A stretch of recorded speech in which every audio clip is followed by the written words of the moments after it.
João capítulo 7, versículo 37 e 38. Me acompanhe na leitura.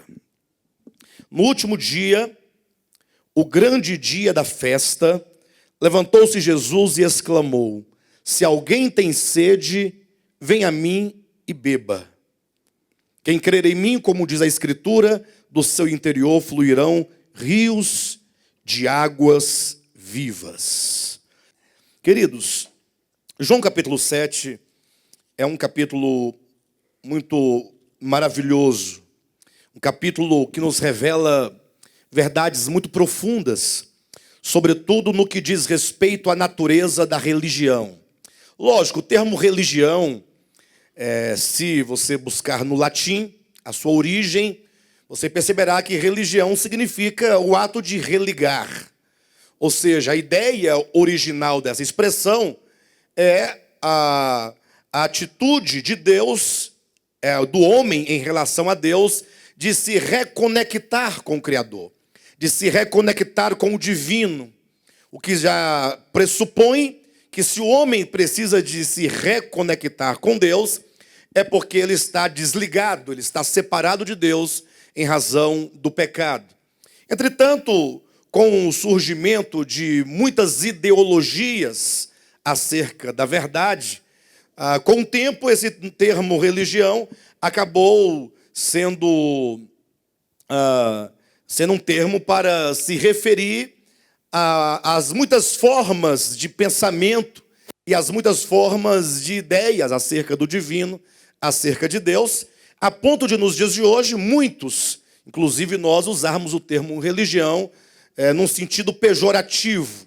Quando se fala de religião, logo se imprime um sentido negativo a essa expressão, porque nós acabamos entendendo que uma vez que os homens, ao longo da sua história, eles foram inventando métodos e mais métodos para se aproximar de Deus, ignorando o próprio Deus e a sua vontade, então esses métodos e esses sistemas que os homens fabricam, que os homens inventam, com rituais e com orações e com jejuns e com a ação humana, então nós chegamos a entender que religião se trata então simplesmente de um sistema criado pelo homem para se voltar a Deus. Nesse sentido, é na Torre de Babel, em Gênesis capítulo 11, que nós vemos o início de toda religião.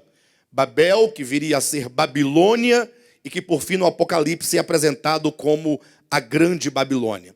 Então, nesse sentido pejorativo da palavra, entendendo religião como um sistema, como um método que o homem cria a partir da sua própria capacidade, do seu próprio entendimento, com o fim de se voltar a Deus.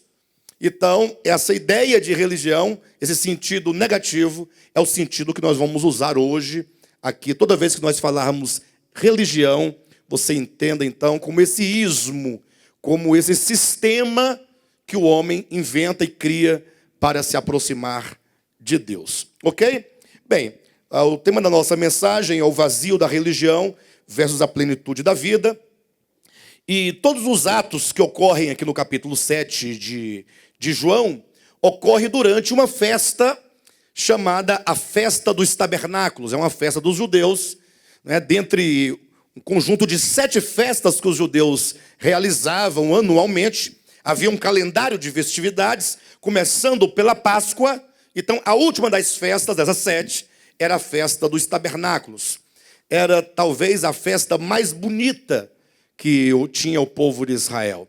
Então, vocês imaginem que no capítulo 6, por exemplo, os eventos que ocorreram no capítulo 6 ocorreram por ocasião da festa da Páscoa, ao passo que os eventos que ocorrem no capítulo 7, conforme diz no capítulo 7, versículo 2, ora, a festa da Páscoa, a festa dos judeus, chamada de Festa dos Tabernáculos, estava próxima. Então nós temos a festa da Páscoa, a primeira delas, e temos a festa dos tabernáculos, a última das festas dos judeus. Se nós tomarmos a ideia de que essas festas, elas sinalizam um caminho em direção à verdade plena de Deus, vamos então imaginar que a festa da Páscoa, ela representa o começo Como de fato, quando nós lemos lá em Êxodo capítulo 12, quando Deus instrui os filhos de Israel a celebrarem a Páscoa, Deus diz: este vos será o vosso primeiro ano. É lógico que não era o primeiro ano da existência humana, mas aquele ano em que Deus tirou o povo de Israel do Egito, se tornaria para o povo de Israel o primeiro ano. O que implica que a experiência que se tem com o Cordeiro Pascal, ou seja, no nosso caso, quando nós cremos no sacrifício de Cristo, ali inicia-se uma nova experiência. A festa da Páscoa, portanto, ela determina esse princípio. Ao passo que a festa dos tabernáculos, se é a última, então deve falar acerca de uma plenitude.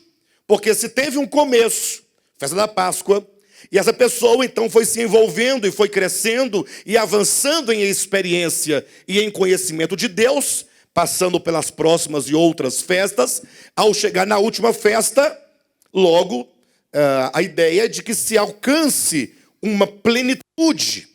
Se alcança uma plenitude. E de fato a expressão plenitude, a ideia de plenitude, é a ideia da festa dos tabernáculos, quando nós estudamos a festa no Antigo Testamento.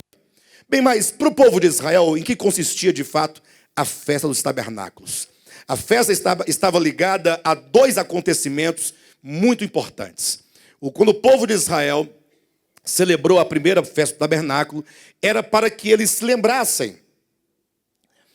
Deus ordenou que se realizasse e se praticasse anualmente a festa dos tabernáculos, período no qual todo o povo de Israel, todos os hebreus, eles subiam a Jerusalém e habitavam em tendas durante 7 dias.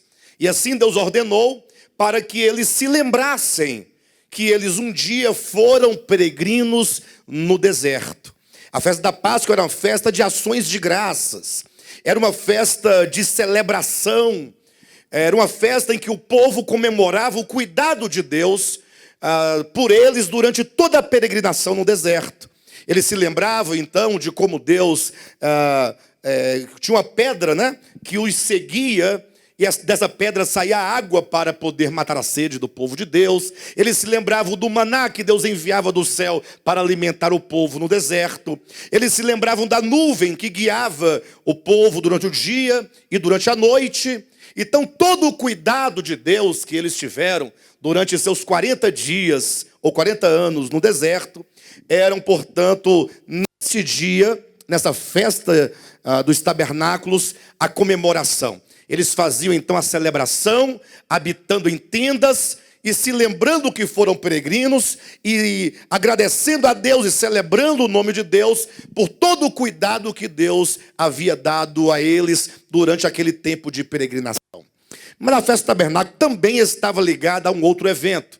E isso porque no tempo da festa de tabernáculos já havia se passado todo o período do ano de plantação e também da colheita. Então era o período do ano em que eles já haviam plantado, eles já haviam colhido todo o cereal, tudo que eles haviam plantado, e todo esse alimento já havia sido processado. Por exemplo, o trigo já havia virado farinha, a uva já tinha sido processada e já tinha ali o suco de uva, ou que tivesse o vinho, tivesse o mosto. No caso, já tinha o azeite processado. Então era o momento do ano em que eles tinham ali todas as riquezas de Deus, e eles reconheciam que tudo aquilo era fruto da bondade de Deus, da misericórdia de Deus.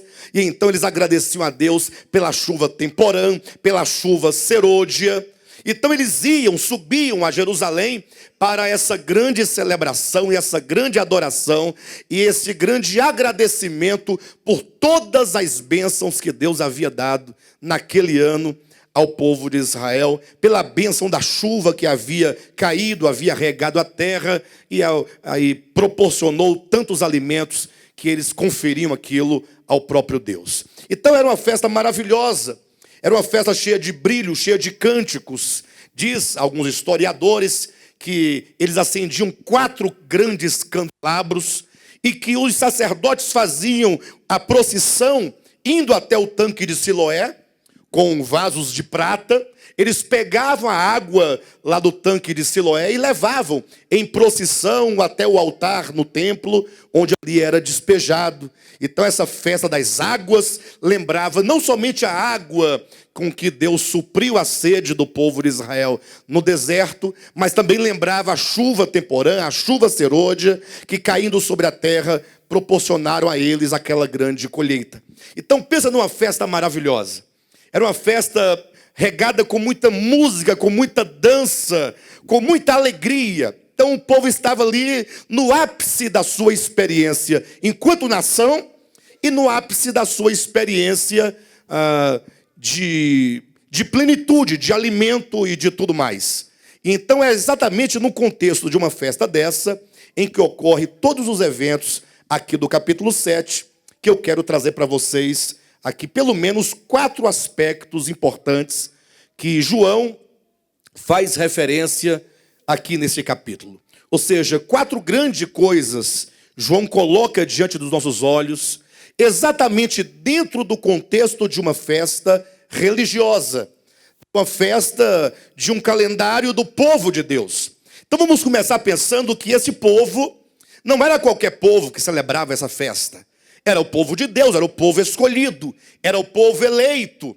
Se nós fôssemos comparar com os dias de hoje, é como se fôssemos nós, a igreja de Jesus Cristo, os cristãos de uma maneira geral. Então o povo de Israel, que era o alvo, dessas palavras aqui de João, ele celebrando essa festa, Jesus então, ele vai subir a essa festa para tratar com alguns aspectos importantes da experiência religiosa dos judeus. Muito bem. Então eu quero apresentar 4 aspectos importantes que João coloca diante dos nossos olhos. E eu tenho certeza que se nós entendermos a princípio esses 4 aspectos, ou 4 situações que João coloca neste capítulo, e se nós então meditarmos acerca deles, não simplesmente meditarmos acerca da mensagem, ou desses aspectos a serem apresentados, mas se nós os trouxermos para nós, para a nossa experiência, e se nós fizermos uma análise do nosso coração, uma análise da nossa experiência cristã, da nossa vida cristã, eu tenho certeza que será de grande proveito.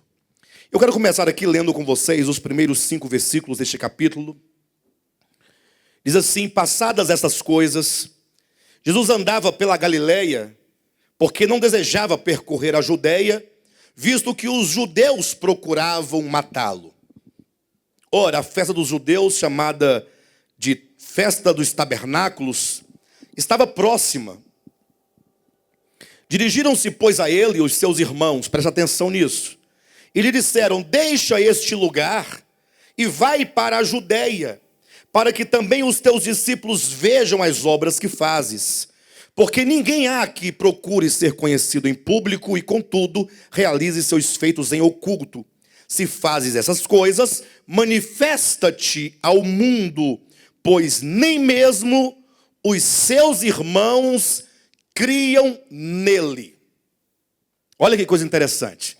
Os irmãos de Jesus falaram assim: Jesus, olha, está havendo em Jerusalém a festa dos tabernáculos, e é uma ótima oportunidade para você ir à festa e você se tornar conhecido enquanto Cristo. Porque você faz muitos sinais e faz muitos milagres. Então, se alguém faz os milagres que você faz, nada mais correto do que essa pessoa manifestar publicamente a todas as pessoas tais sinais.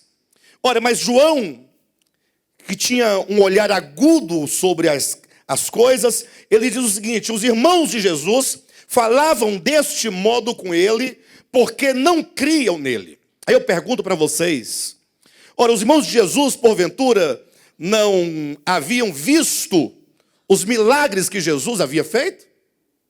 Os irmãos de Jesus não haviam visto o milagre da transformação da água em vinho? Os irmãos de Jesus não haviam visto o milagre da multiplicação dos pães, como está no capítulo anterior?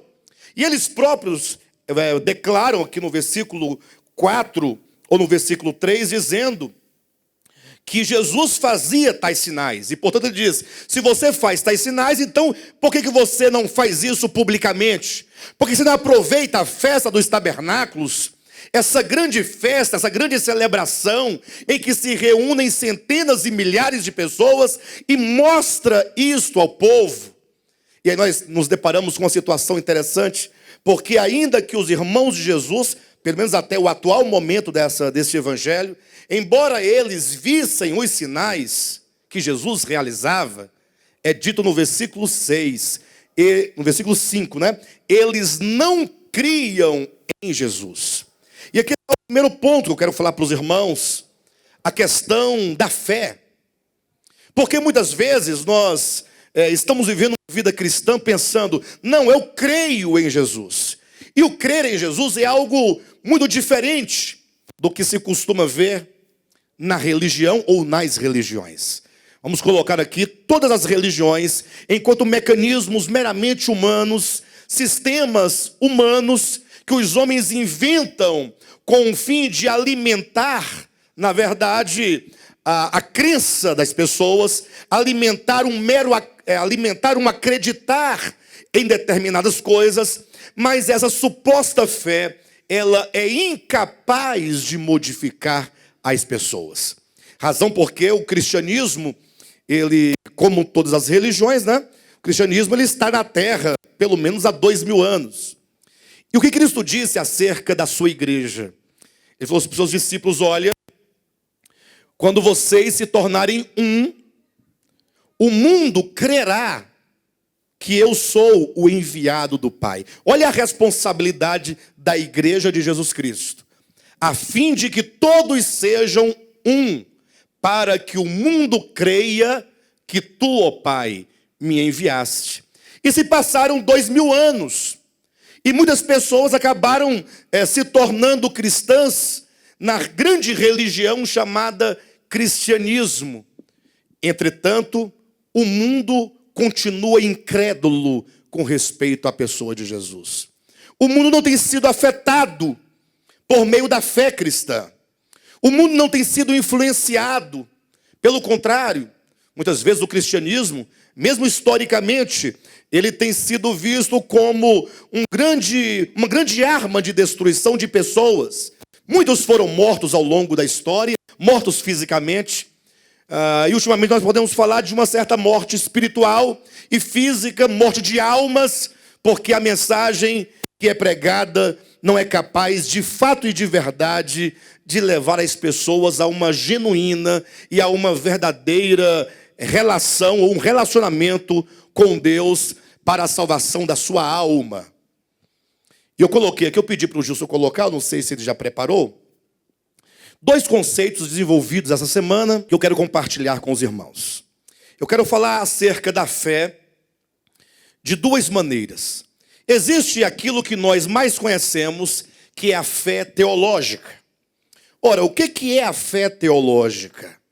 A fé teológica, como diz no próprio conceito, é um acreditar dogmático. Por exemplo, se eu perguntar para vocês, olha, vocês acreditam que Jesus Cristo é o Filho de Deus? Qual que é a resposta? Maravilha. Vocês acreditam nisso? Se eu perguntar se vocês acreditam que Jesus Cristo, enquanto o Filho de Deus encarnado, morreu na cruz do Calvário, o que vocês dirão? Sim. Ou seja, todas as perguntas que eu fizer a vocês acerca de Deus, acerca de Cristo, de acordo com aquilo que se propõe na Escritura, vocês vão responder com um sim bem forte. Sim, eu creio. Então nós estamos falando aqui de uma fé teológica, fé em verdades que estão desenvolvidas na forma de conceito. Estamos falando de uma fé que é desenvolvida na forma de um pensamento, de uma ideia, de uma filosofia, e que num dado momento você pode simplesmente dizer assim, olha, eu creio em tudo isso. E você então toma aquele sistema teológico de conceitos para você. Você passa a defender uma bandeira. Você passa a ser alguém que defende um sistema de ideias corretas. E não é sem razão que dentro do cristianismo, o que nós vemos? Nós vemos dezenas e centenas de segmentos teológicos diferentes. Só para resumir, você tem os 2 grandes sistemas dentro do próprio cristianismo, chamado arminianismo e calvinismo. Não são duas linhas teológicas cristãs ou não? Aí as pessoas, elas creem ou no que diz Armínio, ou do modo como diz o sistema doutrinário arminiano, ou as pessoas creem no modo doutrinário conforme foi desenvolvido pela reforma protestante, ou sobretudo pelas igrejas reformadas que estabeleceram, finalmente esse sistema enquanto um sistema pedagógico e teológico da verdade. As pessoas passam a discutir diariamente acerca do que é a verdade. Elas querem saber, por exemplo, se a vinda de Cristo vai ocorrer antes da grande tribulação, durante a grande tribulação ou depois da grande tribulação. Se o assunto então for o anticristo, aí complica mais ainda, porque as discussões ficam acirradas. Uns acreditam e discutem e defendem e fazem estudos e estudos para defender que o anticristo é o Papa. Outros não, outros acham que é o fulano, que é o beltrano, cada um tem uma ideia. De modo que o que nós vemos claramente, aquilo que é constatável, aquilo que é tangível, aquilo que está visível aos nossos olhos, é simplesmente uma fé teológica, que é um acreditar num dogma. Assim como se alguém perguntar para você, você acredita que o Brasil foi descoberto no ano de 1500? Você fala, não acredito, lógico, é história, está escrito. E, portanto, eu estudei e verifiquei nos livros de história, e, portanto, eu não tenho como não acreditar. Se eu perguntar para você assim, duas perguntas bem básicas. Você acredita que o Cristo de Deus veio a este mundo há 2000 anos? Qual seria a resposta? Vocês acreditam, eu também acredito. E se eu perguntar para vocês, e vocês acreditam que Jesus Cristo vai voltar uma segunda vez? Qual que é a resposta? Sim. Agora, se vocês pararem para considerar, eu preciso que vocês pensem comigo isso. Essa mensagem não foi feita para vocês, tampouco para mim somente. Ela foi feita para todos nós, para todos os cristãos que amam a Deus, que desejam pensar e repensar um pouco acerca da verdadeira fé em Deus. A verdadeira fé que gera profundas e reais mudanças em nossas vidas. Então eu pergunto, se vocês creem que Cristo veio uma vez, na sua primeira vinda, e que Ele voltará uma segunda vez, eu pergunto, qual é a sensação, ou qual é a disposição que esse crer gera no seu coração?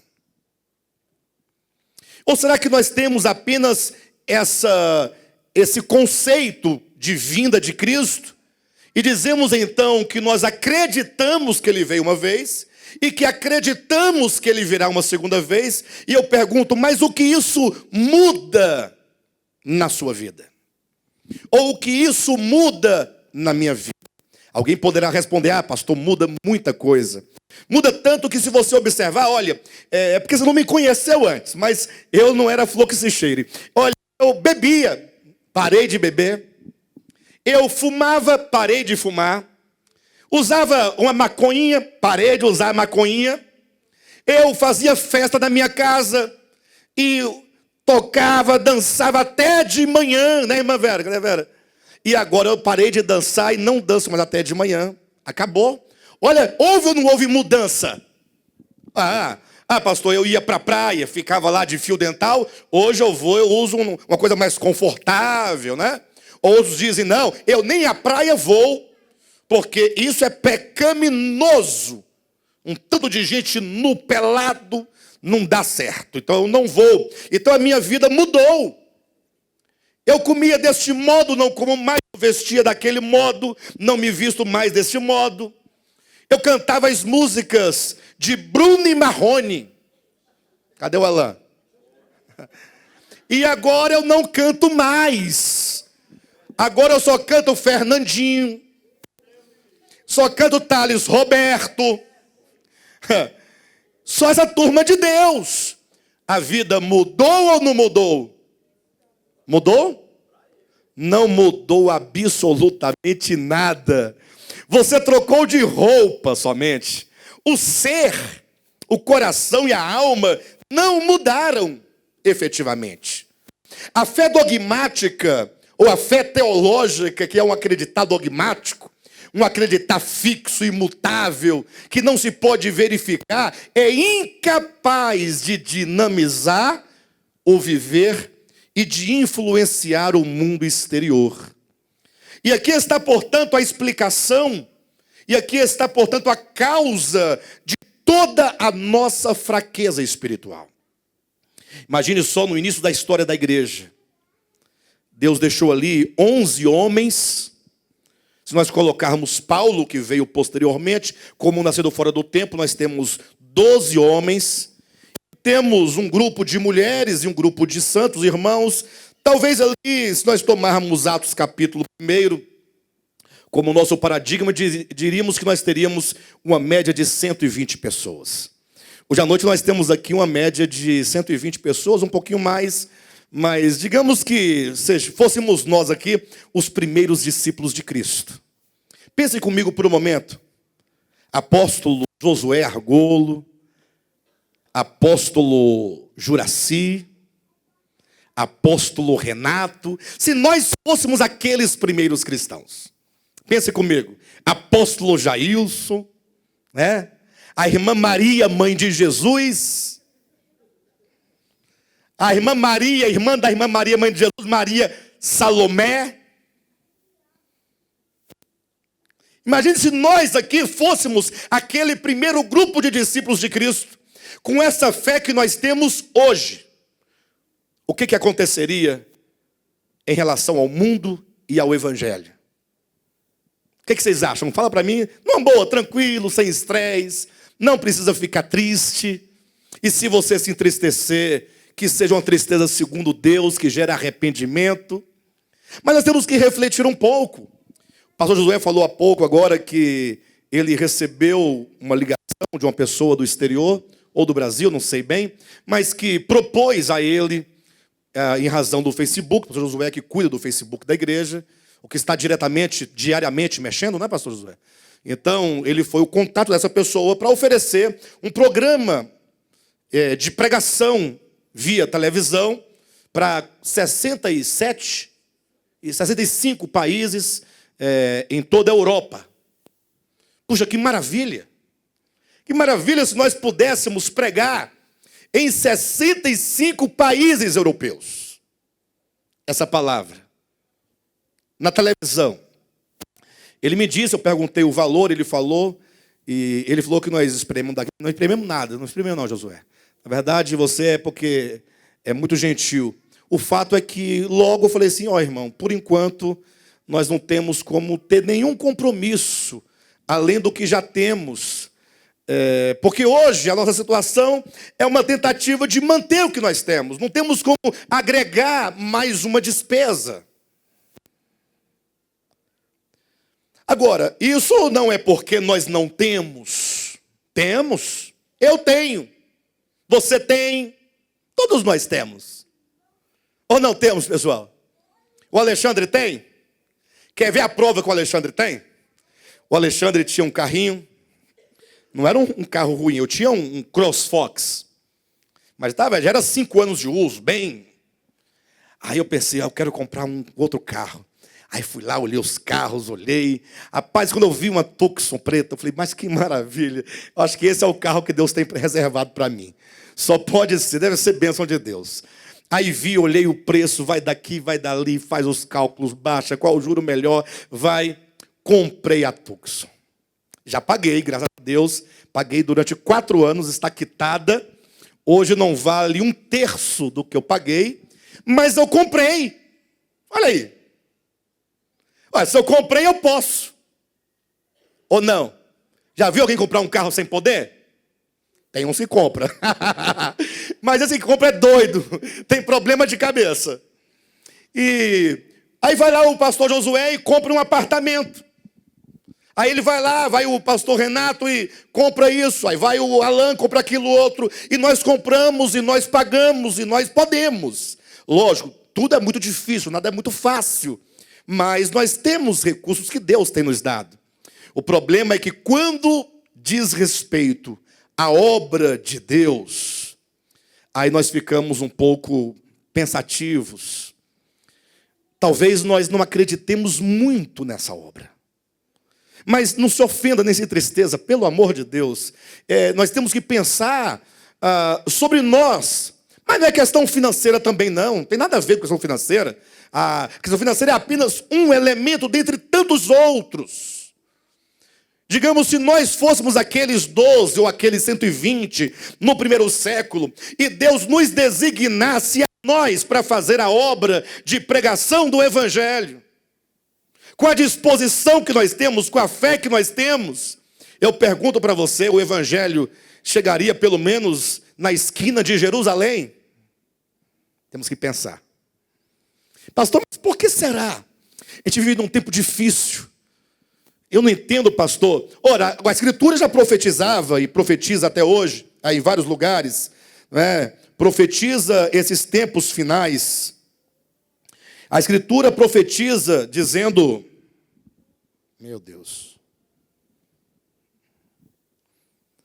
A Escritura profetiza esses tempos dizendo que seria um tempo em que a fé seria remota.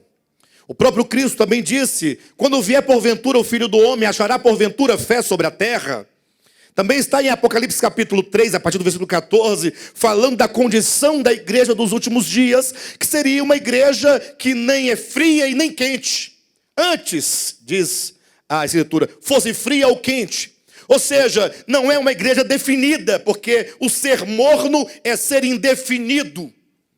Porque professamos, cantamos, declaramos, fazemos nossos congressos, nossas conferências, mas em contrapartida falta um vigor espiritual, falta um ânimo espiritual, falta um espírito que nos levante e que nos impulsione para o cumprimento da obra de Deus, primeiramente em nós e então para o mundo também. Então a fé teológica é o grande problema.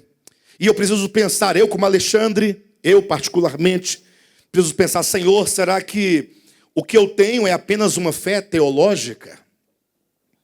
Quantas vezes você ouve falar, não, o irmão fulano, ele parou de congregar, está sem congregar, está desanimado, está isto ou aquilo outro. Se você perguntar, mas por quê? Sempre vai ter uma razão. Não porque o bispo Alexandre, não porque o fulano, não porque o Beltrano, não porque a igreja, não porque... Aí eu pergunto, ora, por que circunstâncias tão banais levam as pessoas a ter um esfriamento de fé tão grande? Será que nós não estamos falando de uma fé meramente teológica, meramente filosófica? Nós estamos falando de uma fé meramente conceitual. Como as pessoas transitam de uma religião para outra.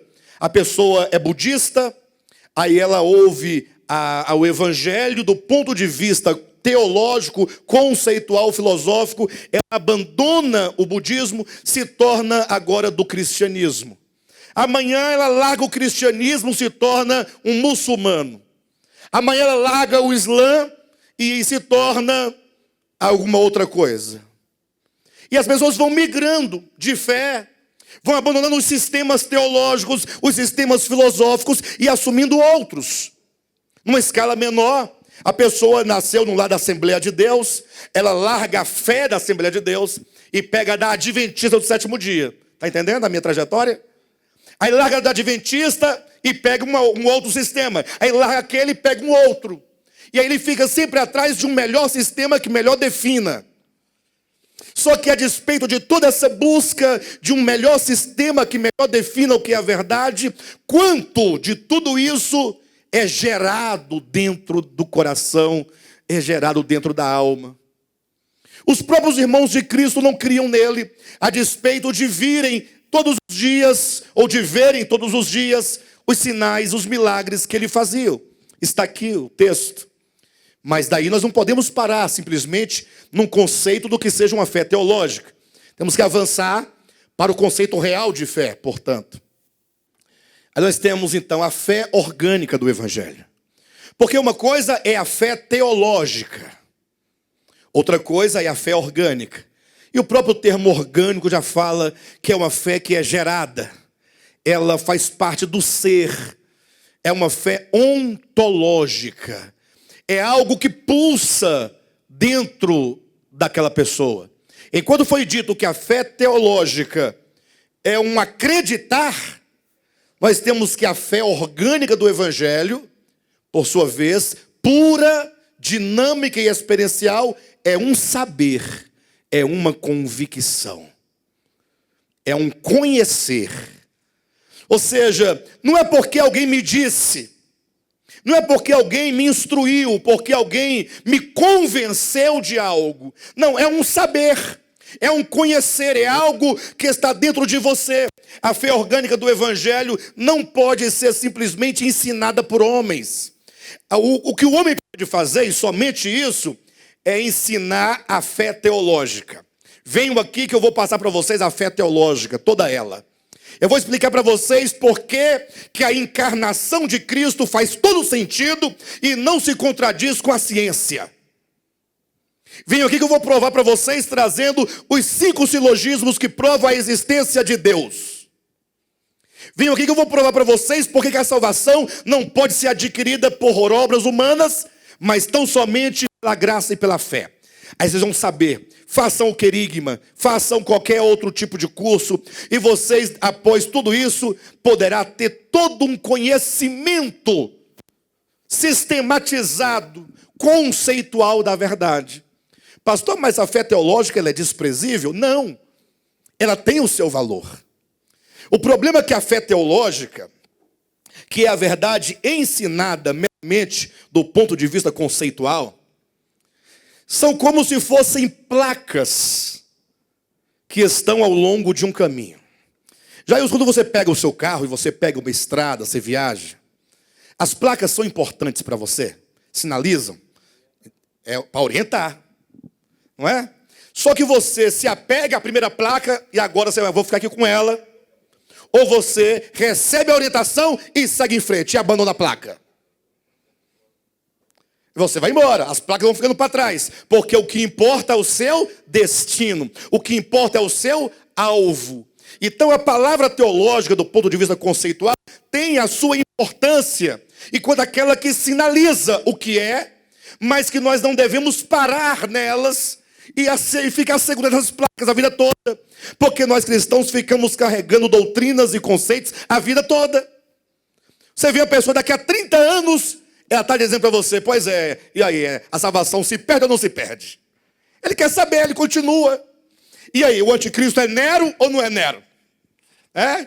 E Jesus vai voltar antes, durante ou depois da tribulação. Não muda, 24 horas, 7 dias por semana, 30 dias por mês, 365 dias por ano, falando a mesma coisa, discutindo as mesmas coisas, conceito.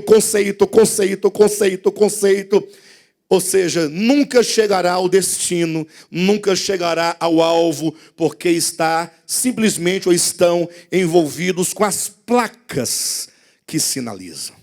Então a verdade teológica, ela é um degrau, ela tem a sua importância, ela ensina, ela indica o caminho, mas ela não é o caminho e também não é o alvo. Ao passo que a fé orgânica do Evangelho, ela é pura. Ela é pura porque ela não depende do tempo, ela não depende da cultura, ela não depende da religião A, B ou C, ela sempre vai ser o que ela é. A verdade, ela não altera em si e não depende de qualquer outra coisa. Essa fé orgânica do Evangelho, ela é pura, é dinâmica e ela é experiencial. É um saber, é uma convicção interior que determina o viver em sua verticalidade e horizontalidade. É isso que Tiago fala na sua epístola. Muitos pensam que Tiago discute na sua epístola o problema das obras. E é exatamente o oposto. Quem ler atentamente a epístola de Tiago, perceberá que o grande tema, a grande preocupação de Tiago é acerca da fé. Tiago escreveu um livro para falar sobre a fé verdadeira. O problema é que ele começa a questionar o tipo de fé que aquela igreja tinha naquele tempo. É como que ele dissesse, vocês judeus, porque Tiago escreveu aos judeus, vocês judeus convertidos a Cristo, vocês dizem crer no Evangelho, vocês dizem que têm uma fé. Agora, o que me preocupa, diz Tiago na sua epístola, é que essa fé de vocês me parece uma fé inoperante, uma fé paralítica, uma fé cega, uma fé muda, uma fé que não se move, uma fé estática, uma fé fossilizada, uma fé industrializada, manufaturada. Uma fé que não muda a vida de ninguém, nem de quem crê, nem de quem está em torno do que crer. Ah, pastor, muda? Sim, muda, como eu acabei de dizer há pouco, os usos e costumes. Querem ver uma coisa? No início desse ministério, nós tínhamos uma grande preocupação com usos e costumes. Lógico, nós sempre pregamos salvação pela graça, sempre fomos contrários às obras meramente humanas. O problema é o ranço. O ranço é aquele cheiro que te acompanha. Você toma banho e continua fedendo a peixe. Só come peixe, escova os dentes, lava as mãos, mas está fedendo a peixe, não adianta. Ou então come piqui, né, irmã Vera? Não, mas a pessoa que come. Eu só quero o seu apoio. Diga assim, senhor, pastor, é verdade. É? Come piqui, aí escova o dente, está tudo certinho. Daqui a pouco ela rota. Aí lá vem o cheiro de piqui. Está lá, impregnado. Viu, Josué? Vocês acharam engraçado? Vocês não arrotam, não? Ah, então vocês fazem o que com o negócio? Não sai por nenhum lugar? Tem que sair por algum lugar, meus irmãos. Ou pela boca, né? E assim sucessivamente. Né, pessoal? Então, é aquela questão, né? O problema do ranço. Então, no início do nosso ministério, as irmãs sabiam que não tinha problema algum em pintar as unhas. Sabia disso. Mas ninguém ousava pintar. Não é pecado, mas também não ousava. Imagine só. Passou o tempo. As irmãs mais rebeldes, ou tidas por mais rebeldes, aquelas mais... apareceram com os esmaltinhos, um rosinha claro. Aí as irmãs mais santas, que na época era a irmã Rosirene e a minha irmã chamada Silvia, eram as duas mais santas. E a Jane, minha esposa, as três eram as mais santas. Na época, as três eram as mais santas que eu me recordo. Não é, Juraci? Você se lembra? As três eram as mais santas. Aí ficava falando. Você viu a irmã fulana? As unhas dela? A Jane, então, que morava na minha casa, todo dia. Você viu? Eu falei, já vi. Uai, o que você quer que eu faça? A unha da irmã? Ela comprou o esmalte e pagou, uai. Aí eu pensava que tinha resolvido. Daqui a pouco ela, mas você viu ou não viu? Falei, meu Deus, eu vi. A Rosilene está de unha vermelha. A Silvia também, tá vendo? Todas as santas estão com a unha vermelha. Observe para você ver. Vai mudando com o tempo. Vai alterando. Vai mudando. Mas isso não é negativo. Essa mudança ela é até positiva. Não que se deva pintar ou não pintar. Não, nenhum incentivo para fazer nada.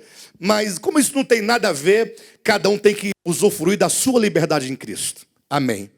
Agora, a grande questão é que muda-se muitas vezes para um lado ou para outro.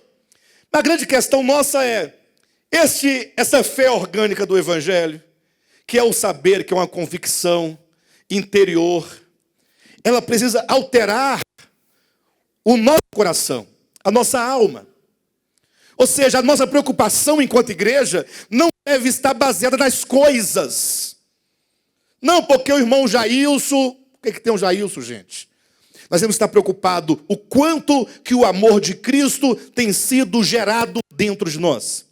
O quanto que nós aprendemos a honrar a Deus com nossas atitudes, com o nosso viver, com o nosso casamento, com as nossas relações, com o nosso trabalho. O quanto que eu aprendi a amar as pessoas, honrar as pessoas, a dividir. Quando começarmos a pensar nisso, certamente nós estaremos dentro de uma fé orgânica do Evangelho.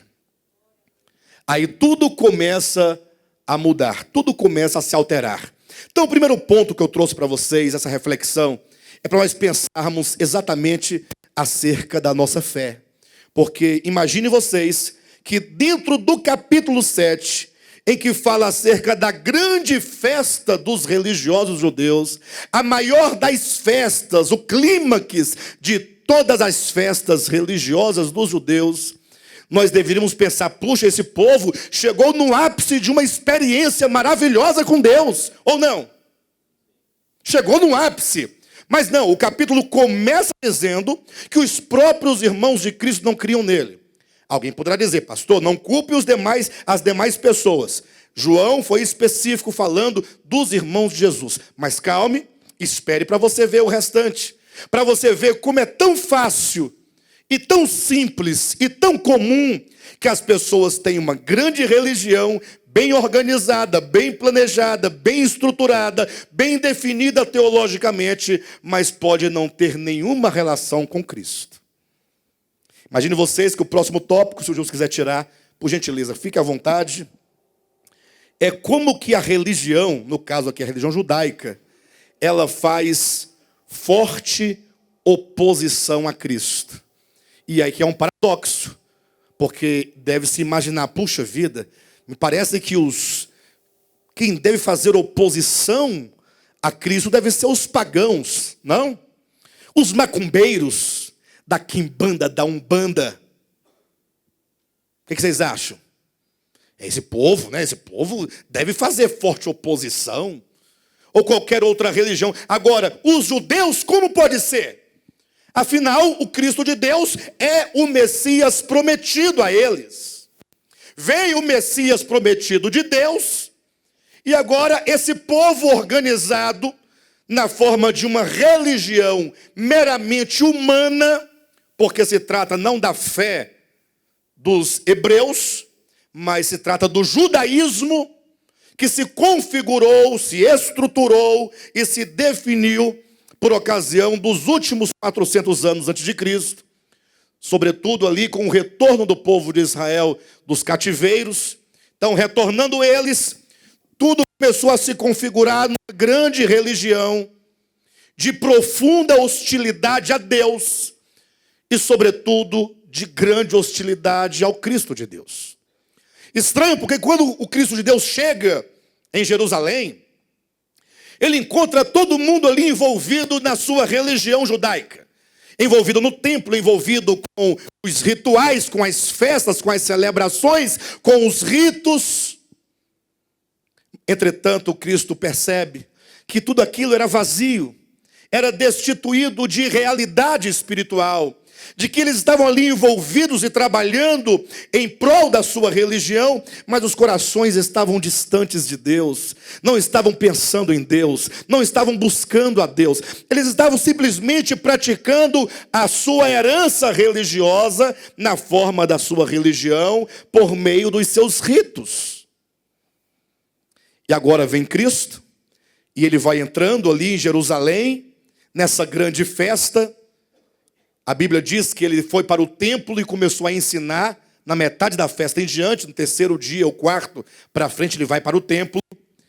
E a Escritura vai colocar a oposição dos judeus contra Cristo. Acompanhe na sua Bíblia, capítulo 7, a partir do versículo 1, só o versículo 1, diz assim: passadas essas coisas, Jesus andava pela Galileia, porque não desejava percorrer a Judéia, visto que os judeus procuravam para adorá-lo.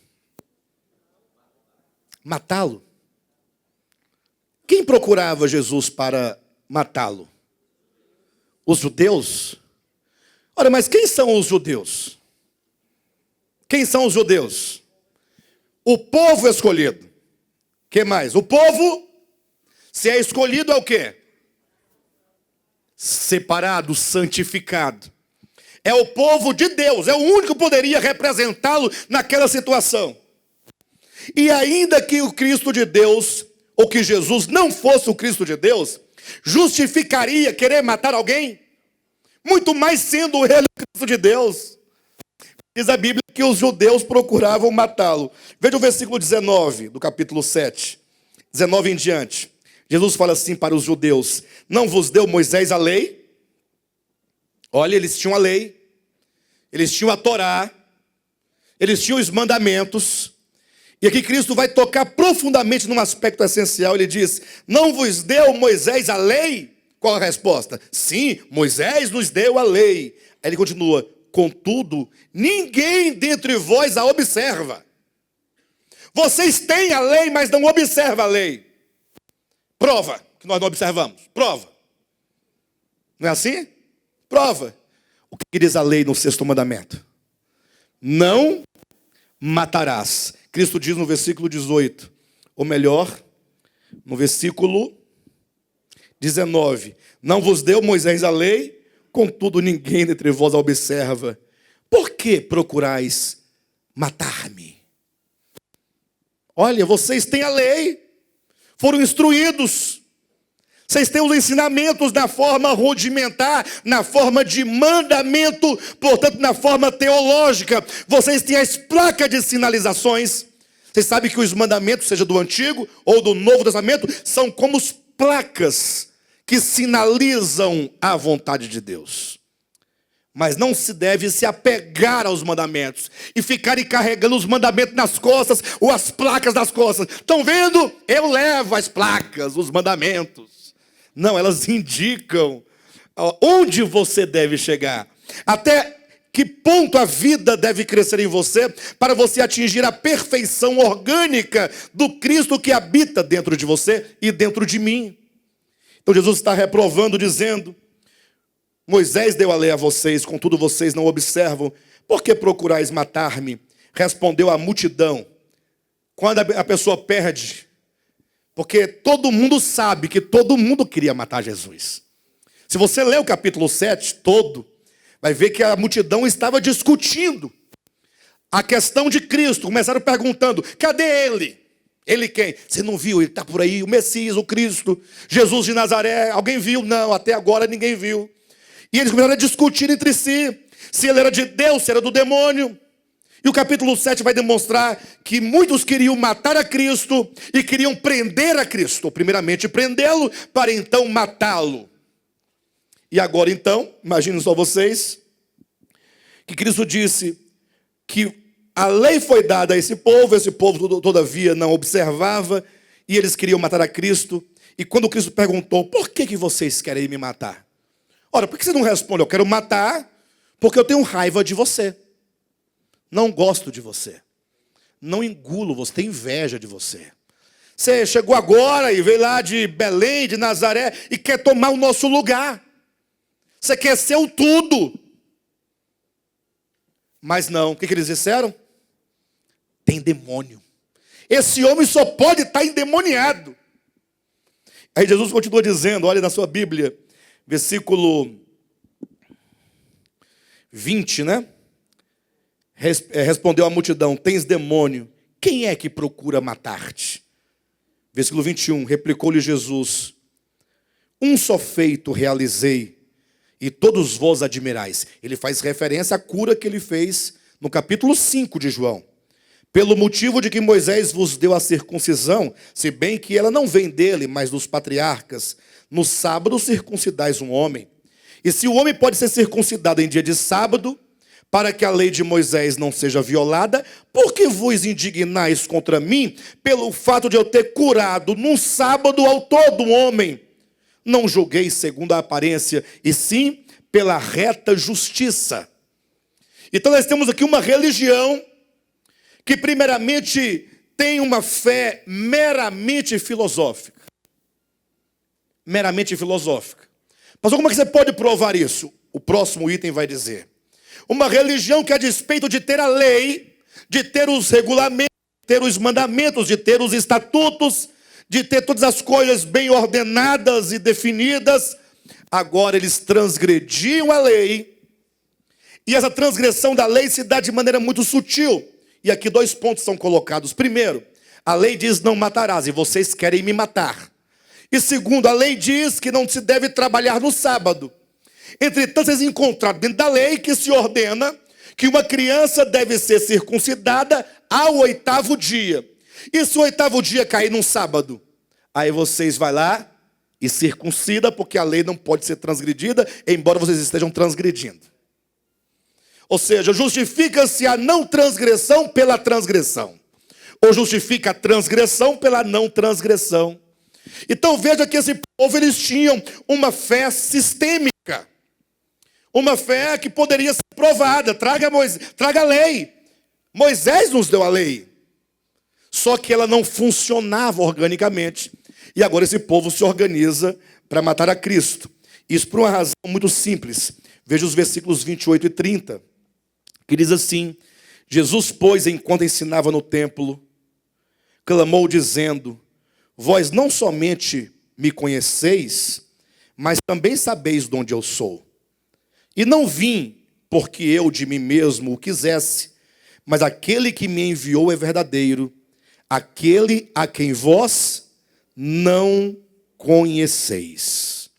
E aí Cristo toca exatamente no ponto. Onde está o problema? Onde estava o problema do povo judeu? Esse povo que tinha essa fé meramente filosófica, que queria matá-lo, que transgredia a lei para justificar a não transgressão da lei, é porque essas pessoas não conheciam o Pai. E aqui está um ponto fundamental. Ora, se eu perguntasse para vocês, qual é a razão de toda a nossa fé? Não é a vida eterna? Ou não é? Ou seja, qual é a razão de tudo que Deus realizou em Cristo? Não é a vida eterna? O fim da nossa fé não é a vida eterna? Pedro vai dizer isso na sua epístola. Ele diz: olha, obtendo o fim da vossa fé, a saber, a salvação da vossa alma. Ora, se o fim da nossa fé é a vida eterna, se o objetivo da nossa fé é a vida eterna, Jesus declara dizendo: e a vida eterna é esta, que te conheçam a ti, o único Deus verdadeiro, e a Jesus Cristo a quem enviaste. Ou seja, a vida eterna não consiste em quanto de ortodoxia você tem de doutrina. Eu fico imaginando o dia do juízo, todos comparecendo diante do grande juiz. Então, enquanto os anjos estão preparando as mesas, os livros, as coisas, organizando lá para acontecer o julgamento, imagine só, estou falando aqui de maneira humana para você entender, tem nada disso, mas só para vocês terem uma ideia, todo mundo lá presente, em pé, olhar para o lado, está lá o Jailson preocupado, dia do juízo, meu Deus do céu. A Nolinha então está correndo lá do outro, meu Deus do céu. É um desespero, só a Nolinha desesperada, né? Ela gritando: meu Deus do céu, é o dia do juízo. Rosirene, me ajuda. É hoje, Rosirene. Correndo, a Rosirene chorando. O Juraci com a cara bem feia, sério. Quieta, mulher. Agora já era. Não tem o que fazer. Né? O que tinha de fazer já foi feito ou não foi feito. Agora é encarar o homem e vamos para frente. A irmã Heloísa tirando os brincos, tirando tudo, se arrumando, né? Nesse dia, nada de unha pintada, irmão. Para dizer que é uma santa, né? Oi, uma brincadeira, né? Imagina só a preocupação de todo mundo. Aí eu fico imaginando cada pessoa com o seu pensamento acerca da vontade de Deus, se preparando para aquele dia. Uns contabilizando quantos jejuns fez, para poder apresentar o relatório. Ó Senhor, durante a minha vida eu fiz tantos jejuns, fui a tantas vigílias, fiz tantas orações, orei por tantos enfermos, embora a maioria morreram em seguida. Fiz isso e aquilo outro. Tem esse grupo preocupado com o quanto de coisas, uma visão totalmente quantitativa de coisas que fez para Deus. Do outro lado vai ter um grupo de pessoas fazendo as revisões. O que diz o grego, o aramaico? Será que a nossa teologia está correta, é ortodoxa, aprovada? Pregamos exatamente o que era para pregar, do modo como é que era. Olha, Senhor, está aqui. Olha, nós pregamos certamente que o milênio é somente depois da tua vinda. Explicamos tudo certinho, Jesus, todo o tempo. Nós nunca fomos amilenistas, Jesus. Nós éramos, de fato, pela verdade. Afinal, nós compreendemos a escatologia bíblica. Preocupados com a ortodoxia. Pastor, mas não temos que nos preocupar com a ortodoxia? Sim, como eu disse agora há pouco. A fé do ponto de vista teológico, ela tem a sua importância enquanto placas que sinalizam, mas não é a nossa meta. Ou seja, nós temos que instrumentalizar todo esse conhecimento teórico para conhecer a Deus, para termos uma experiência de Deus. E olha que nós passamos muito tempo desse ministério trabalhando com afinco a fé teológica. Mas hoje nós temos a necessidade de avançar. Olha, nós passamos pelo primeiro degrau. Agora temos que passar para o segundo ou para o terceiro degrau. E quando você passa de um degrau para o outro, o de baixo, ele é abandonado, ele não serve mais para você. Serve para quem ainda vai começar a subir. Ah, mas é desprezível? Não, ele nos serviu de impulso. Ou de degrau, né? Nos serviu para avançarmos. Mas deixa-se este para trás, e agora vamos para o próximo degrau. Vida eterna é conhecer a Deus. Mas não é conhecer a um Deus no céu. E aqui é um grande problema, e isso é uma das grandes provas que o cristianismo é uma grande falácia do ponto de vista religioso, não do ponto de vista de igreja de Jesus Cristo. Cuidado. Eu falo enquanto sistema que ensina erradamente os homens. Por exemplo, nos ensinaram que Deus mora no céu. Pastor, e não é? Eu, quando leio a Bíblia, está lá que Deus habita no santuário celestial, não sei aonde. Aí você ficou a sua vida todinha procurando a Deus, olhando para cima. Oh, meu Deus do céu, por que você não aparece? Oh, meu Deus, orando com as mãos para cima, olhando para cima. Querendo pegar alguma coisa que você não vê, que não aparece, que não resolve. Aí tem que vir Paulo para ensinar dizendo, olha pessoal, ninguém diga no seu coração quem subirá aos céus para trazer do alto a Cristo. E não diga também quem descerá ao abismo para trazer dentre os mortos. Porque a palavra da justiça, da fé, ela está aí dentro de você. Ela não está longe de você. O Cristo de Deus não está longe. Ele está no seu coração. E na sua boca. Na boca quando eu invoco. No coração quando eu creio que essa vida pulsa em mim, está em mim. Esse Deus que habita cada um de nós. E é por isso que a religião, ela sempre se projeta dos sentidos para fora. Toda e qualquer religião, ela sempre está olhando ou trabalhando para fora, para o exterior. E o homem, enquanto objeto de salvação, é simplesmente negligenciado. Temos que encontrar a Deus no recôndito do nosso quarto. Alguém diz, pastor, ainda bem que essa semana eu coloquei a porta no meu quarto. Eu vou poder cumprir quando Jesus fala assim, entra para dentro do teu quarto e fecha a porta. Não, mas não é o quarto da sua casa. E esse é o problema da teologia enquanto fé teológica. Porque vão dizer, pessoal, não se pode orar no culto público. Por quê? Jesus disse, quando fores orar, entra para o teu quarto. Ó, tá vendo? Também não se pode orar na praça, na rua, no hospital. E nem se pode orar na própria casa, na sala, nem na cozinha, nem no corredor, nem no banheiro, nem na... Tem que entrar para o quarto. Aí a teologia fica discutindo essas coisas tolas que não alteram. E daí?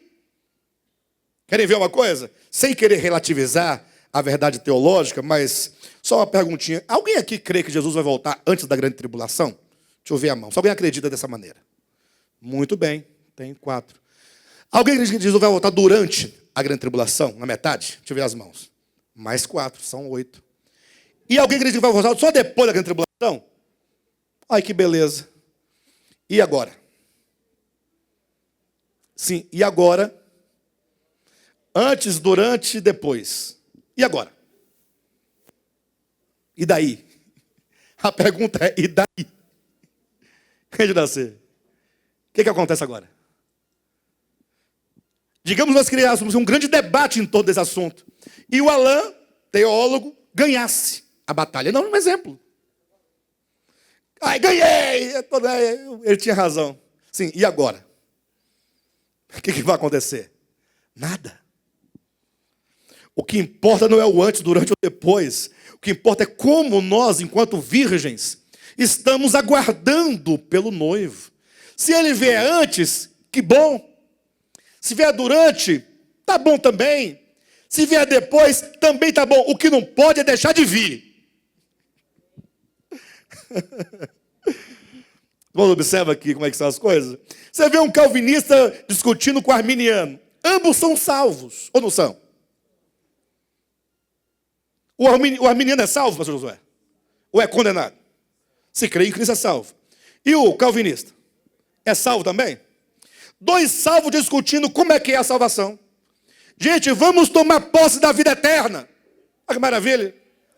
Não, nós estamos discutindo se o ímpio é salvo ou não é.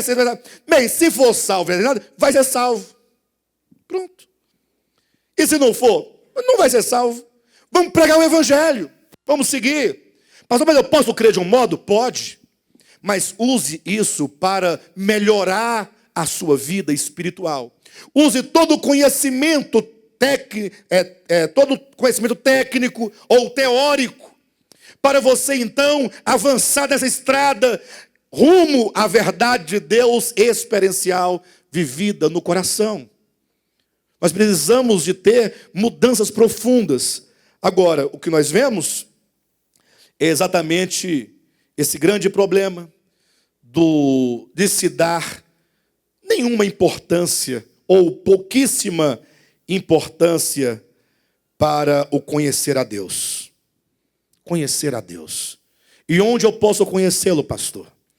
Ora, quando você olha, lendo na Escritura, olhando na face de Cristo, interiorizando toda a vida de Cristo, todas as palavras de Cristo, e desejando no seu coração, em oração, em comunhão, dizendo: Senhor, eu preciso experimentar esse Cristo, que não está somente aqui nessas páginas escritas. Não é aqui que está o Cristo. Aqui eu tenho o registro da sua história e da sua mensagem. Agora eu preciso de uma experiência desse Cristo vivo. Esse Cristo em mim. Esse Cristo atuante, que pode me fazer ter uma vida dinâmica. Uma vida que gera de fato transformação. Não somente em mim, como também em outras pessoas. Não é sem razão que aqui em João capítulo 7, chegamos agora nos versículos que lemos no início, Cristo deixou passar toda a festa, ele esteve lá no meio do povo, andando, olhando, e Jesus é como que ele pensasse assim: eu vou falar a esse povo, a esses religiosos, vou falar a eles, mas eu vou esperar eles beberem toda a água da religião, toda. Eu vou esperar que eles esgotem todos os seus mecanismos de adoração. Porque se eu me manifestar antes, alguém dirá: não, senhor, calma. O senhor está dizendo que nós estamos com sede, porque nós não concluímos ainda as cerimônias, os ritos. Calma. Então Jesus deixou eles esgotarem todas as possibilidades. Aí diz a Escritura, versículo 37, no último dia, o grande dia da festa, levantou-se Jesus e exclamou. Jesus olha para todos eles, e quando ele olha, ele vê pessoas sedentas. Ele olha e vê pessoas vazias. Imagine só, eles tiveram todo ano, tiveram a Páscoa, a festa dos pães ázimos, eles tiveram as primícias, eles tiveram o Pentecostes, eles tiveram as trombetas, eles tiveram a expiação, e agora eles estavam tendo os tabernáculos. E agora chegou até o último dia dos tabernáculos. Sabe o que significa todo esse calendário? É a totalidade de tudo que se pode propor para uma religião. Ou seja, depois que você fez tudo o que te foi exigido, falaram que você tinha que levantar a mão, você levantou. Que tinha que entrar dentro de um poço com água para ser batizado, você entrou. Estava fria a água, mas você obedeceu. Se esse é o procedimento. Aí falaram que você tinha que todo mês comer o pãozinho e beber o vinhozinho.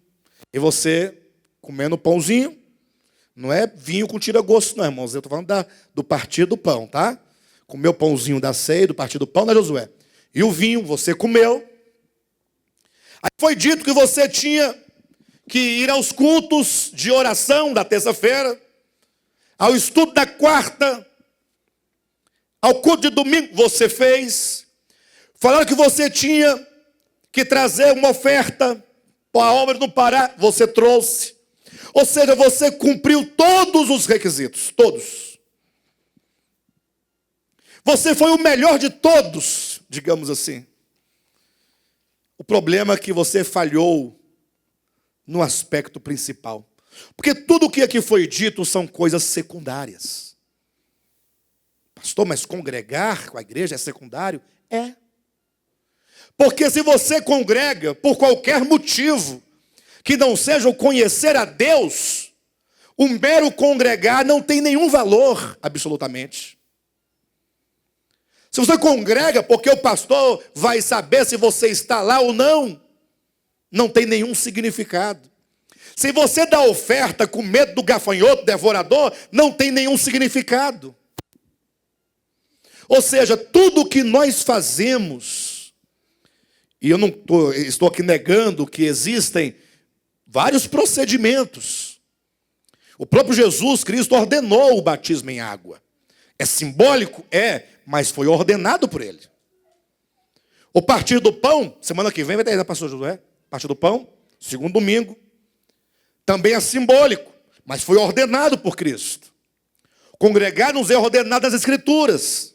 O ofertar é ordenado, a oração é ordenada. Tudo são ordens divinas, mas em tudo isso se deve ter uma única intenção. Por meio desses elementos, eu preciso usar a minha fé orgânica para tocar uma verdade orgânica, para que haja, de fato, o mover do Espírito dentro de mim, para que haja, de fato, mudanças profundas. Cristo esperou que aqueles judeus concluíssem todo o ritual. Foi no último dia que ele se levantou. Falei, pessoal, acabaram? Acabamos. Bem, então, chegou a minha vez. Se alguém tem sede, vem a mim e beba. Levanta um fariseu, levanta um sacerdote na assembleia e pergunta, como assim, se alguém tem sede? Afinal, a festa dos tabernáculos é a festa das águas. Você não viu o ritual, como os sacerdotes pegaram as águas do Siloé, trouxeram em cântaros, entoando o raléu, todo o povo atrás, o cortejo, as autoridades religiosas, com as suas devidas indumentárias. Tudo foi feito.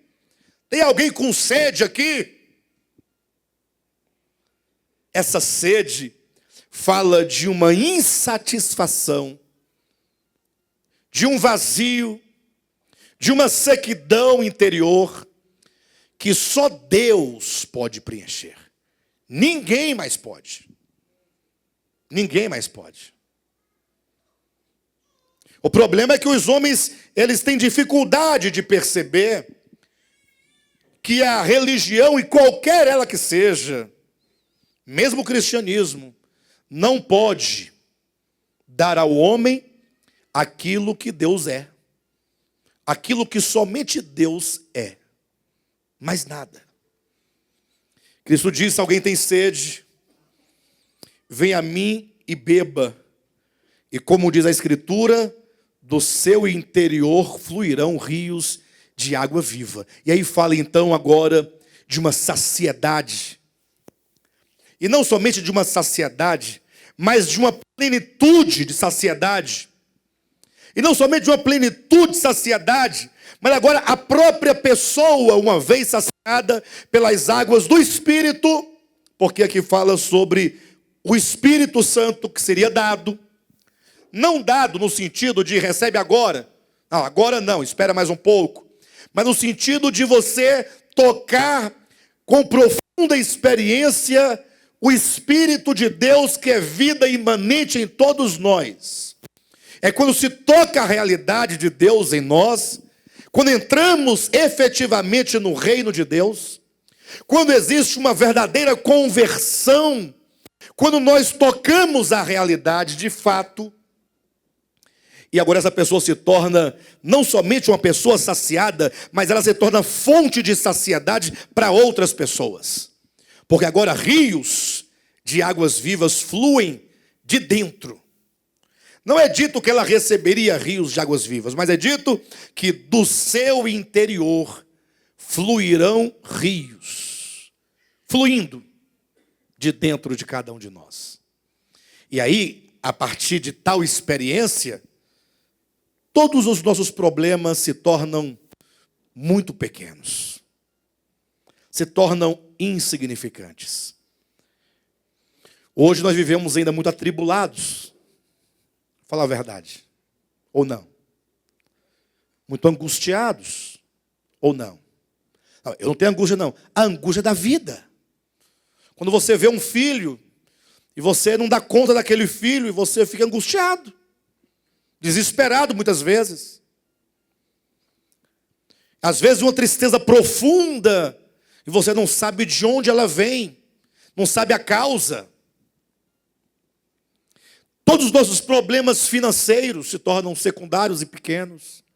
Quando a pessoa ela encontra a razão da sua existência em Deus. Agora ela conhece a Deus. E ela não crê em Deus porque ensinaram ela sobre Deus. Como eu disse agora há pouco, a fé orgânica do Evangelho, ela não pode ser ensinada. A teologia pode. Você pode fazer um curso de teologia na melhor faculdade do mundo. Aprender tudo, saber tudo. Inclusive tem várias graduações. Se fala até hoje em dia em doutor em divindade. Puxa vida. Você é teólogo? Sim. E qual a sua graduação? Eu sou doutor. Qual a área? Divindade. O que essa pessoa sabe sobre divindade? Me ajuda a entender. Se vocês conhecerem um doutor em divindade, por gentileza, me apresente. Que eu quero fazer uma pergunta para ele. O que você entende de divindade? Como é que você chegou às suas conclusões, às suas teses sobre a divindade?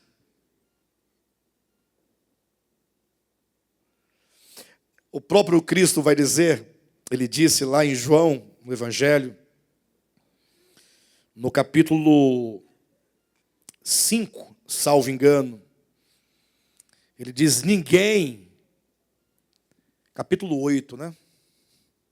Estou meio perdido nesse texto, mas vocês vão se lembrar. Ele diz, ninguém ensinará ao outro, porque o Pai a todos ensinará. O Pai ensinará, capítulo 6 de João. O Pai ensinará a todos vós. É o Pai quem ensina. É o Espírito que ensina. E é um aprendizado individual, pessoal e intransferível. A coisa mais difícil que tem é você tentar passar um conhecimento espiritual para alguém. O outro fica te olhando, te acha um idiota. Ele te acha um idiota. E você não tem nem palavras para transmitir aquela verdade que você experimenta, que você conhece, que você sabe, mas que não tem como falar para aquela outra pessoa. Não é sem razão que Cristo diz assim, não joguei o que é santo aos cães, e não dei as vossas pérolas aos porcos, porque eles pisam sobre ela. Fala do seu conhecimento de Deus, da sua experiência com Deus, que se dá a outro, eles simplesmente zombam e te chamam de idiota. Porque esse conhecimento é espiritual. É o Espírito quem ensina, quem escreve, quem imprime. Por isso que na Nova Aliança também é dito que ninguém jamais ensinará ao seu irmão dizendo: conhece ao Senhor.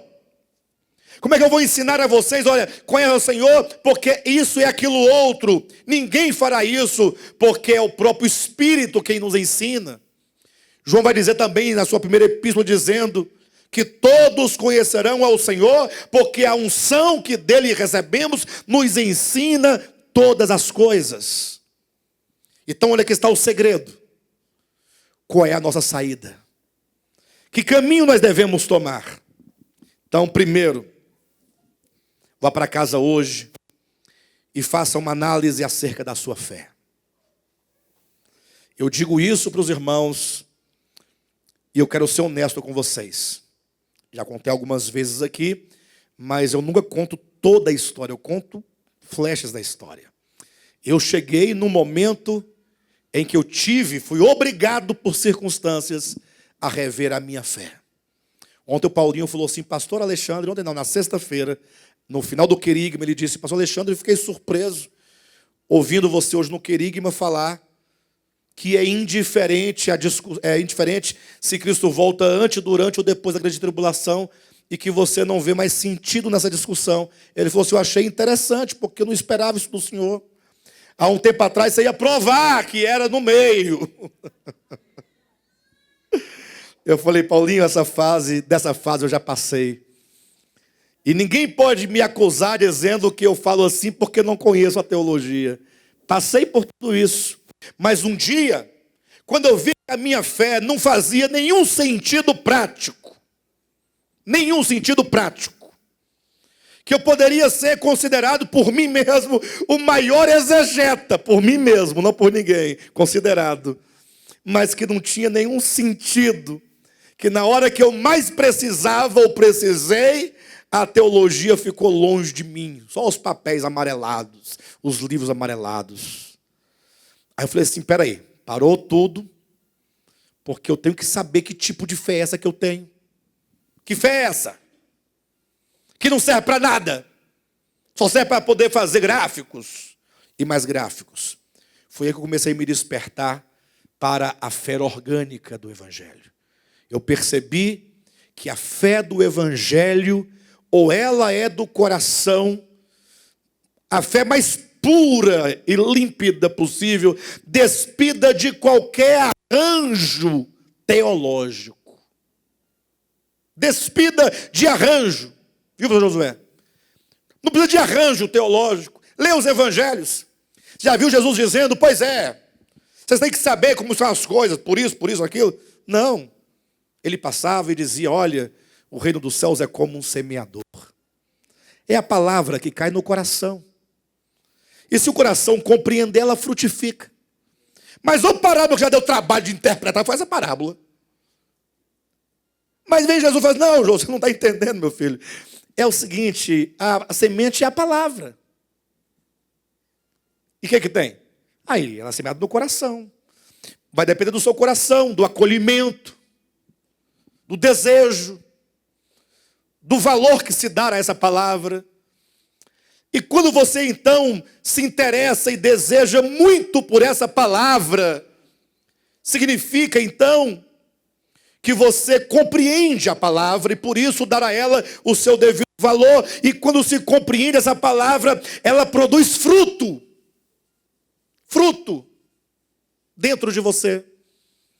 Uma semente gera até 30, 60, a 100. É abundante. Então tive que rever. E você, portanto, precisa, primeira coisa, rever a fé. Será que talvez você seja um bom devapiano, se assim se pode dizer. Talvez você seja um bom assembleiano, um bom batista, um bom presbiteriano, um bom calvinista, um bom católico. No sentido de que você aceitou aquela aquele conjunto de dogmas, e você acha que ele é o melhor, portanto, para você defendê-lo, como alguém que gosta do Flamengo, ou que seja do Vasco, ou do Palmeiras, ou de qualquer time que seja, São Paulo, Santos. É só uma paixão, mas quando falta dinheiro no seu bolso, o clube não te dá dinheiro para nada, não resolve sua vida. Quando você adoece, o clube não sabe que você existe. E a gente briga por eles, né? A gente até xinga o amigo às vezes, ofende um amigo. O povo gosta de chamar São Paulino de Bambi. Chama os outros de Bambi, por causa do clube dele. Aí se você pegar uma pessoa ferida, uma pessoa superficial, se ofende. Está vendo aí? Me chamaram de viado. Porventura eu sou viado. Mas me chamaram. Aí ficou ofendido. Coração. Bambi é viado, irmãos. A expressão popular das pessoas. Me xingaram. E falou na frente da minha esposa, fiquei humilhado. E o povo vai achar que eu sou. Aí quando você precisa, o time para quem você torce, não serve para nada. Eles nem sabem que você existe. Para que serve um time de futebol? Para nada. Serve para quem está lá ganhando dinheiro. Lá o Neymar, o Messi, a turma está ganhando dinheiro. Para mim não serve para nada. Assim é a teologia que você defende. Quando você precisa, serve para nada. Quando você cai, aquela queda mesmo, você se arrebenta no chão, aí você grita, porque uma vez salvo, para sempre salvo. E daí, você está caído, levanta. A teoria não funciona. Não, mas é a verdade. Mas verdade que não está no seu coração não é verdade. Verdade não são letras escritas em papel. Verdade é a expressão da realidade experimentada no coração. Então, reveja a fé. É lógico que você não vai abrir mão do seu entendimento, do que é e do que não é, do conceito. Isso é importante, é até legal. Mas você tem que saber, será que tudo isso que eu declaro com meus lábios é uma realidade dentro de mim? Primeiro ponto. Esse é o primeiro ponto. Segundo ponto, eu preciso levar mais a sério a minha vida cristã. No sentido de não me satisfazer tão somente com qualquer tipo de procedimento litúrgico. Imagine você vem ao culto. Aí você vê esse louvor que teve hoje maravilhoso aqui. Aí alguém fica o culto todinho pensando. A primeira música não é de Deus, é do Roberto Carlos. De quem que é aquela música segura na mão de Deus? Sai as águas do mar da vida. Não, estou perguntando, não. É a pessoa.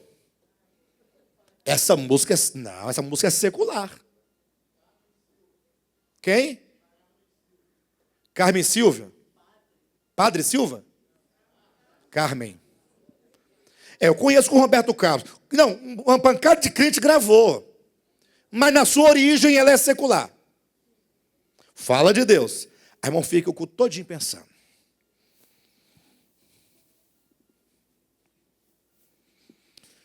Está difícil. Bem que a palavra fala sobre apostasia. E o pior é que você não viu quem foi que cantou. Um cabeludo, com cabelo enrolado. Irmão, dessa vez você não pode ser nada. Se você é cabeludo, vão chamar de cabeludo. Se é careca, aquele careca. Não tem jeito. Se você é magro, aquele magrelo. Se é gordo, aquele buchudo. Não tem jeito, não tem. Ninguém te aceita, ninguém quer saber de você. Aí fica questionando um cabeludo com a guitarra. Depois, no meio da música, ele ficou solando 2 minutos. Para que isso? Para que solar 2 minutos?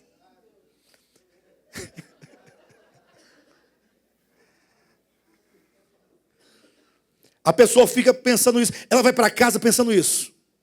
Vai para casa. Passa a semana todinha pensando. Gente, pelo amor de Deus, até quando nós vamos viver essa vida de mera aparência, de coisas, de rituais? Você acredita que um grilo pode louvar a Deus dentro do nível de consciência ou de inconsciência que ele tem? Ele vai cri, cri. Ele pode adorar a Deus? Você acha que um guitarrista que tem o dom de Deus, porque eu não tenho esse dom, está provado. Tentei. Teve uma época que eu pensava que eu era violonista, guitarrista e baixista.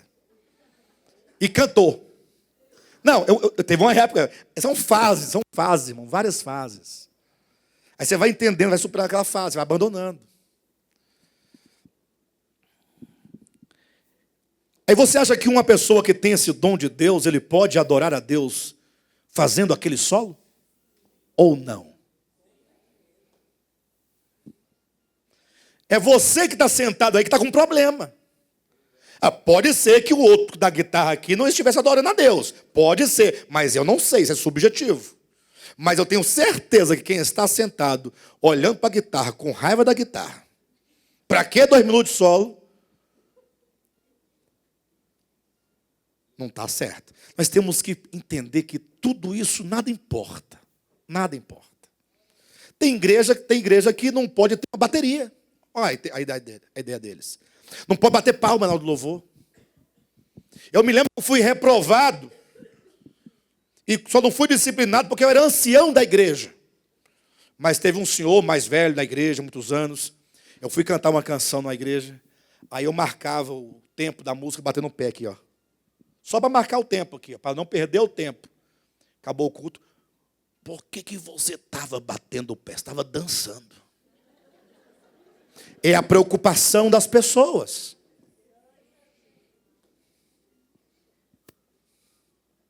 Então nós temos que abandonar essas coisas.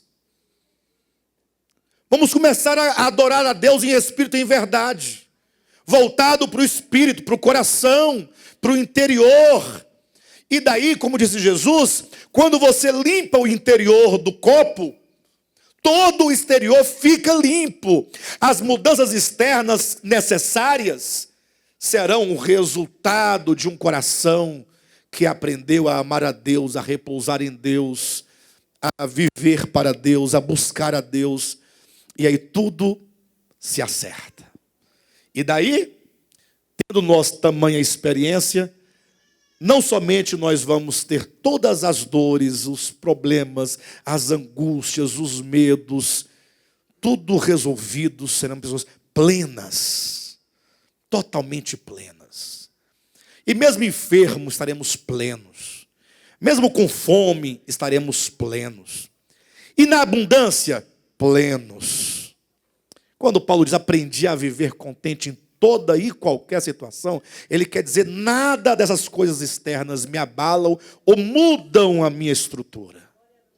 É uma vida interior equilibrada, tranquila em Deus, porque Deus é a única realidade.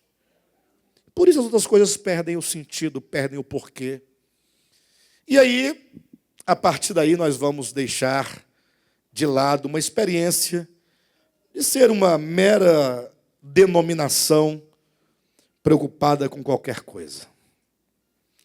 Para sermos discípulos de Cristo, preocupados com a vida interior, preocupados com a alma, com o coração, e faremos profunda diferença onde quer que nós estejamos. Amém?